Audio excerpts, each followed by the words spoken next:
இன்னைக்கு நம்ம பைத்தானில் mark list எப்படி கிரியேட் பண்ணுறது அப்படின்றதுக்கான ப்ரோக்ராம் நம்ம கிரியேட் பண்ண போகிறோம். ஓகே, பைத்தானில் ஓப்பன் பண்ண உடனே ஐடிஎல்இ ஓப்பன் பண்ண உடனே இது போல தான் இந்த விண்டோ தான் நம்மளுக்கு வரும். இந்த இடத்துல 3 கிரேட்டர் தென் இருக்கு பாருங்க. இதை வந்து பைத்தான் ப்ராம்ப்ட் அப்படின்னு சொல்லுவாங்க. இது வந்து இன்டராக்டிவ் மோட்.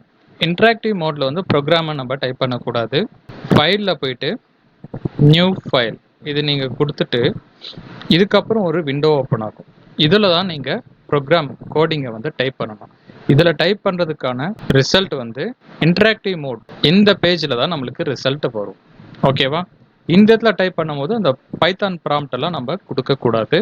இங்கே கோடிங் என்னவோ அந்த கோடிங்கை மட்டும்தான் நம்ம கொடுக்க போகிறோம். ஓகே, இப்போ வந்து மார்க் லிஸ்ட் நம்ம கிரியேட் பண்ண போகிறோம். ஓகே, மார்க் லிஸ்ட் கிரியேட் பண்ணுறதுக்கு என்னென்ன வேரியபிள் தேவை, எந்த மாதிரி கொடுக்கணும் அப்படின்றத டீட்டெயிலாக நான் எக்ஸ்பிளைன் பண்ணுறேன். பைத்தானோட பேசிக்ஸ் தெரிஞ்சாதான் இப்போ நான் பண்ணுறது உங்களுக்கு புரியும். ஒருவேளை உங்களுக்கு பைத்தானோட பேசிக்ஸ் தெரியல அப்படின்னா என்னோட சேனல்லையே பைத்தானை பற்றி பேசிக் வீடியோஸ் வந்து போட்டிருக்கேன். அதை பார்த்து தெரிஞ்சுக்குங்க. ஃபஸ்ட்டு என்ன பண்ண போகிறேன் அப்படின்னா ரோல் நம்பரை ரிசீவ் பண்ண போகிறேன். யூசர்கிட்ட இருந்து ரிசீவ் பண்ண போகிறேன். ரிசீவ் பண்ணி ஒரு வேரியபிளில் ஸ்டோர் பண்ண போகிறேன். அப்போ ரோல் நம்பர் அப்படின்னு சொல்லிட்டு ஒரு வேரியபிளை நான் கிரியேட் பண்ணுறேன். ஈக்குவல் டு அது வந்து நம்பர் அப்படின்றதுனால நான் இன்டீஜரில் கன்வெர்ட் பண்ணிக்கிறேன். இன்புட் ஸ்டேட்மெண்ட் அதை நான் கொடுக்குறேன். ப்ராம்ப்ட் ஸ்ட்ரிங் என்ன கொடுக்க போகிறோம் அப்படின்னா enter your roll number. Okay, இது மாதிரி நம்ம கொடுக்கும் பொழுது என்ன ஆகும்னா நம்மளோட அவுட்புட் ஸ்க்ரீனில் இந்த ஃபர்ஸ்ட் லைன் எக்ஸிக்யூட் ஆகிட்டு என்டர் யுவர் ரோல் நம்பர் அப்படின்னு சொல்லிட்டு ஒரு மெசேஜ் வரும். உடனே நம்ம வந்து என்ன பண்ணலாம், அந்த இடத்துல ரோல் நம்பரை டைப் பண்ணலாம். ரோல் நம்பர் டைப் பண்ண உடனே ரோல் நம்பர் அப்படின்ற வேரியபிளில் போயிட்டு ஸ்டோர் ஆகும். ஓகே, நெக்ஸ்ட் நேம் அப்படின்னு ஒரு வேரியபிளை நான் கிரியேட் பண்ணுறேன். இன்புட் நேமையும் நம்ம இன்புட்டாக நம்ம கெட் பண்ண போகிறோம். ப்ராம்ப்ட் ஸ்ட்ரிங்கில் என்ன கொடுக்க போகிறோம்னா enter your name. Prompt string கொடுத்தாதான் நம்மளுக்கு என்ன வேல்யூ அங்கே கொடுக்கணும் அப்படின்னு தெரியும். அதனால தான் ப்ராம்ப்ட் ஸ்ட்ரிங் வந்து கொடுக்குறேன். ஓகே, இப்போ வந்து சப்ஜெக்ட் எத்தனை சப்ஜெக்ட் இருக்கோ அத்தனை வேரியபிள் நம்ம கிரியேட் பண்ணணும். ஓகே, இப்போ வந்து நான் 10th மார்க் லிஸ்ட் ரெடி பண்ண போகிறேன். அதனால் 10th என்னென்ன சப்ஜெக்ட் வருமோ அந்த சப்ஜெக்டை நான் வந்து வேரியபிளாக கிரியேட் பண்ண போகிறேன். ஒவ்வொரு வேரியபிளாக ஃபஸ்ட்டு வந்து தமிழ் ஷார்ட்டாக TIM அப்படின்னு கொடுத்துக்கிறேன். இன்டீஜராக தான் கன்வெர்ட் பண்ண போகிறேன். அதனால் இன்புட் ப்ராம்ப்ட் ஸ்ட்ரிங்கில் enter your Tamil mark bracket கரெக்டாக 2 ப்ராக்கெட் க்ளோஸ் பண்ணணும். இன்ட்டுக்கான ஒரு ப்ராக்கெட், இன்புட்டுக்கான ஒரு ப்ராக்கெட், 2 ப்ராக்கெட் ஓப்பன் பண்ணியிருக்கோம், 2 ப்ராக்கெட் க்ளோஸ் பண்ணணும். இங்கிலீஷ்க்கு வந்து ஷார்ட்டாக ENG அப்படின்னு கொடுத்துக்கிறேன். இன்ட் ப்ராக்கெட்குள்ளே input enter your English mark. Okay, இது எல்லாமே உள்ள ப்ராம்ப்ட் ஸ்ட்ரிங்லாம் கிட்டத்தட்ட சேம், அதே ஒரே மாதிரி தான் டைப் பண்ண போகிறோம். அதனால் என்ன பண்ணுங்கள், நீங்கள் காப்பி பண்ணி கூட பேஸ்ட் பண்ணிக்கலாம். வேரியபிள் நேம் வேறு வேரியபிள் நேம் சேஞ்ச் பண்ணிக்கலாம். Ctrl+C காப்பி, Ctrl+V வந்து பேஸ்ட். ஓகே, இந்த இதில் வந்து சப்ஜெக்ட் நேம் வந்து நான் வேரியபிள் நேம் வந்து சேஞ்ச் பண்ணுறேன். மொத்தம் 5 சப்ஜெக்ட் வரும் 10th. Tamil, English, maths, science, அதுக்கப்புறம் சோசியல் சயின்ஸ்.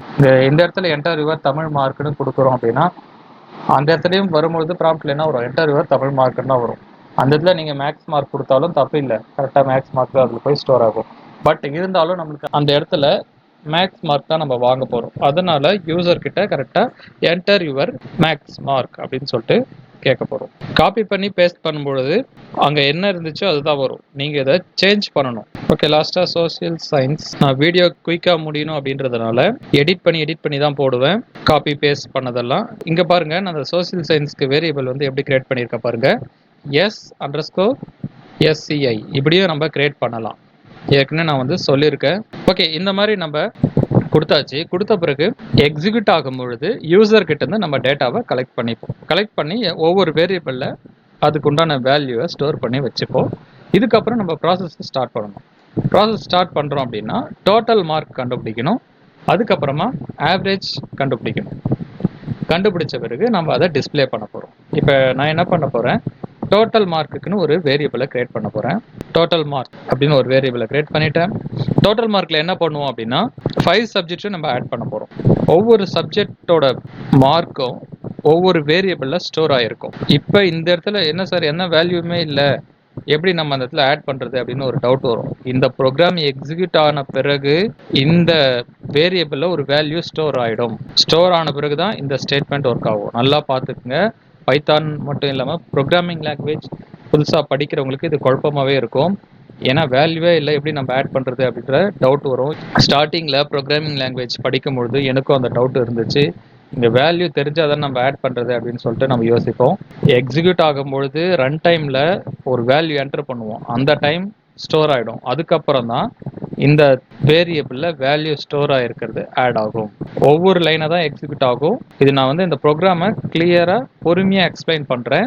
ஏன்னா உங்களுக்கு வந்து நல்லா புரியணும் அப்படின்றதுனால தான் இவ்வளோ கிளியராக பொறுமையாக எக்ஸ்பிளைன் பண்ணுறேன். ஒவ்வொரு லைனாக தான் எக்ஸிக்யூட் ஆகும். ஃபர்ஸ்ட் லைன் எக்ஸிக்யூட் ஆன பிறகு ரோல் நம்பர்ன்ற வேரியபிளில் ஸ்டோர் ஆகிடும்.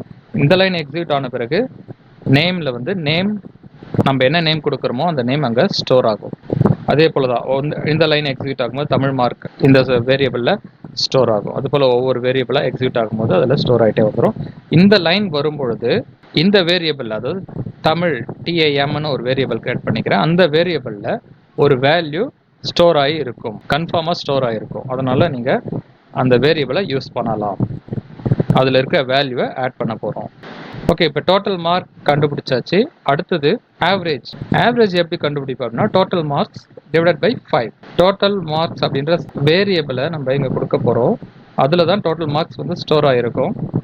Divided by /5. ஓகே, இப்போ வந்து வேல்யூஸ் கண்டுபிடிச்சாச்சு. அதாவது டோட்டல் மார்க் கண்டுபிடிச்சாச்சு, ஆவரேஜ் கண்டுபிடிச்சாச்சு. இப்போ நம்ம அதை டிஸ்பிளே பண்ண போகிறோம். ரிசீவ் பண்ணதை அப்படியே டிஸ்பிளே பண்ணணும். பிரிண்ட் அப்படின்ற ஸ்டேட்மெண்ட் தான் நம்மளுக்கு டிஸ்பிளேக்கு யூஸ்ஃபுல்லாக இருக்கும். பிரிண்ட் ஸ்டேட்மெண்ட் இல்லைன்னா அந்த ப்ரோக்ராமோட அவுட்புட்டை உங்களால் பார்க்கவே முடியாது. அதனால் பிரிண்ட் அப்படின்ற ஸ்டேட்மெண்ட் தான் ரொம்ப முக்கியமானது. இதில் நம்ம என்ன கொடுக்குறோமோ அதுதான் ரிசல்ட்டில் வரும். இதை நீங்கள் கொடுக்கவே இல்லைன்னா ரிசல்ட் எதுவுமே வராது. ஓகே, இப்போ நான் என்ன பண்ணுறேன், பிரிண்ட் கொடுக்காம சேவ் பண்ணி எக்ஸிக்யூட் பண்ணி காமிக்கிறேன் பாருங்கள். ஓகே, சேவ் பண்ணிவிட்டேன், ரன் பண்ணுறேன், F5 ப்ரெஸ் பண்ணுறேன். பாருங்கள், ஃபஸ்ட்டு நம்மளுக்கு என்டர் யுவர் ரோல் நம்பர் அப்படின்னு கேட்குது. நேம், இது ஒவ்வொன்றா நம்ம என்டர் பண்ணணும். என்டர் பண்ண அந்த ப்ரோக்ராமில் வந்து ஒவ்வொரு வேரியபிள்லையும் வேல்யூ ஸ்டோர் ஆகிட்டே இருக்கும். ஃபஸ்ட்டு ரோல் நம்பர் அப்படின்ற ஒரு வேரியபிள் நான் க்ரியேட் பண்ணியிருந்தேன். அதில் நம்ம கொடுக்குற வேல்யூ இந்த டைமில் 101ன்னு கொடுக்குறோம், அது ஸ்டோர் ஆகிடும் அந்த இடத்துல. அடுத்த லைனில் வந்து நேம், என்ன நேம் கொடுக்குறோனோ அந்த நேம் அதில் ஸ்டோர் ஆகிடும். Tamil mark, English, math, science. Okay, இப்போ நம்மளுக்கு வேல்யூ ரிசீவ் பண்ணிச்சே தவிர டோட்டல் பண்ணி காமிக்கல, ஆவரேஜ் பண்ணி காமிக்கல. ஆக்சுவலாக நம்ம டோட்டலும் பண்ணிட்டோம், ஆவரேஜும் பண்ணிட்டோம். டோட்டல் பண்ணி ஆவரேஜ் பண்ணி நம்ம மனசுக்குள்ளே வச்சுக்கிட்டோம், வெளியே சொல்லவே இல்லை. அப்படிதான் அந்த ப்ரோக்ராமை பொறுத்த வரைக்கும். டோட்டல் பண்ணியாச்சு, ஆவரேஜ் பண்ணியாச்சு, அப்படியே வச்சிருக்குமே தவிர வெளியே நம்ம சொல்லவே இல்லை. வெளியே சொல்லியிருந்தால் மட்டும்தான் நம்மளுக்கு இந்த ஸ்க்ரீனில் வரும். அப்போ வெளியே சொல்கிறது அப்படின்னா என்ன அர்த்தம், அவுட்புட் ஸ்டேட்மெண்ட்டை யூஸ் பண்ணி ஆகணும். பிரிண்ட்டில் நான் என்ன பண்ணுறேன் அப்படின்னா யுவர் ரோல் நம்பர் அப்படின்னு கூட போகலாம், இல்லை ரோல் நம்பர் அப்படின்னு கூட நம்ம டிஸ்பிளே பண்ணலாம். என்ன பிரிண்ட் ஆகிருக்குன்னா ரோல் நம்பர் அப்படின்னு சொல்லிட்டு ரோல் நம்பரில் என்ன கொடுத்தோமோ அந்த வேல்யூ அங்கே பிரிண்ட் ஆகும். அடுத்தது இதே போல தான் யுவர் நேம், அதுக்கப்புறமா யுவர் தமிழ் மார்க். ஃபுல் மார்க்கை டிஸ்பிளே பண்ணணும்னு அவசியம் இல்லை. ஃபுல் மார்க் வேணும்னா ஃபுல் மார்க்கை நம்ம டிஸ்பிளே பண்ணலாம், இல்லைன்னா டோட்டல் ஆவரேஜ் அப்படின்ற அதை மட்டும் கூட நம்ம டிஸ்பிளே பண்ணலாம். ஃபுல் மார்க்கையும் நான் வந்து டிஸ்பிளே பண்ண போகிறேன். ஒவ்வொரு சப்ஜெக்டோட மார்க்கையும் டிஸ்பிளே பண்ணிவிட்டு அப்புறம் லாஸ்ட்டாக டோட்டல் ஆவரேஜ் அப்படின்னு சொல்லிட்டு டிஸ்பிளே பண்ண போகிறேன். இதே போல் நம்ம என்ன பண்ணணும், பிரிண்ட் ஸ்டேட்மெண்ட், ஒவ்வொரு பிரிண்ட் ஸ்டேட்மெண்ட்டாக நம்ம டைப் பண்ண போகிறோம். இப்போ நான் மார்க்கெல்லாம் டிஸ்பிளே பண்ணுறதுக்கான ஸ்டேட்மெண்ட்டை நான் கொடுத்துட்டேன். அடுத்தது இப்போ டோட்டலை நான் டிஸ்பிளே பண்ணணும். டோட்டல் அப்புறம் ஆவரேஜ் ரெண்டுத்தையும் தனித்தனியாக டிஸ்பிளே பண்ணணும். ஓகே, இப்போ டோட்டல் நான் டிஸ்பிளே பண்ணோம் அப்படின்னா கொஞ்சம் ஸ்பேஸ் விட்டுட்டு லைனோ இல்லை ஸ்டார் போல் ஏதாவது ஒரு டிசைனை நான் வந்து பிரிண்ட் பண்ணிவிட்டு அதுக்கப்புறமா டோட்டல் ஆவரேஜை பிரிண்ட் பண்ணணும்னு நினைக்கிறேன். அப்போ என்ன பண்ணுறேன், பிரிண்ட் டபுள் கொட்டேஷனில் ஐஃபனை நான் கொடுக்குறேன். ஜஸ்ட் ஐஃபன் கொடுத்துட்டு க்ளோஸ் பண்ணுறேன். கீழே பிரிண்ட் யுவர் டோட்டல் அப்படின்னு கொடுக்குறேன்.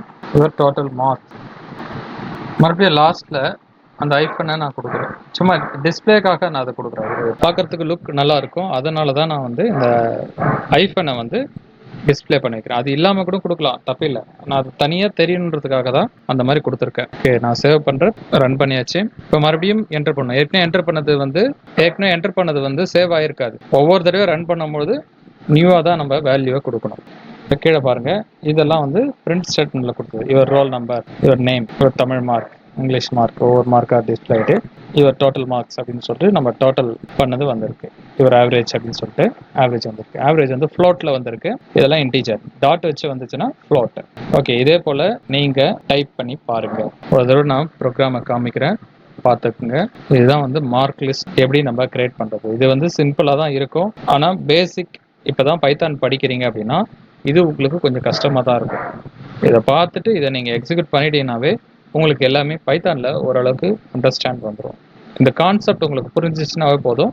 இதுக்கப்புறம் நீங்களா எந்த ப்ரோக்ராம் வேணால் பண்ணலாம். இந்த வீடியோ பிடிச்சிருந்தா லைக் பண்ணுங்கள், ஷேர் பண்ணுங்கள், கமெண்ட் பண்ணுங்கள். மறக்காமல் என்னோட சேனலை சப்ஸ்கிரைப் பண்ணுங்கள். நோட்டிஃபிகேஷன் ஐக்கானையும் கிளிக் பண்ணுங்கள்.